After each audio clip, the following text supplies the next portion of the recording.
ஆரியர்கள் நாடோடிகளாய் வந்தவர்கள். சிந்துவெளி நாகரிகமோ அதற்கு முன்பே நிலைத்த பண்பட்ட நாகரிகம். சிந்துவெளி நாகரிகத்தின் சமகால நாகரிகம் எகிப்து நாகரிகம், சுமேரிய நாகரிகம்.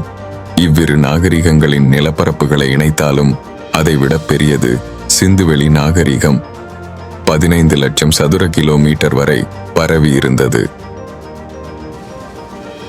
மொகஞ்சதாரா, ஹரப்பா, தோலவீரா, லோத்தல், ஹைமாபாத் உள்ளிட்ட 1400 இடங்களுக்கு மேல் இதுவரை தோண்டப்பட்டுள்ளன.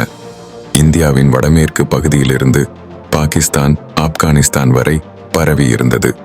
இந்த நிலப்பரப்பில் நடந்த அகழ்வாராய்ச்சிகளில் 1000 ஆண்டுகளுக்கும் மேலாக நீடித்த ஒரு மகத்தான நகர நாகரிகத்தை அறிய முடிகிறது.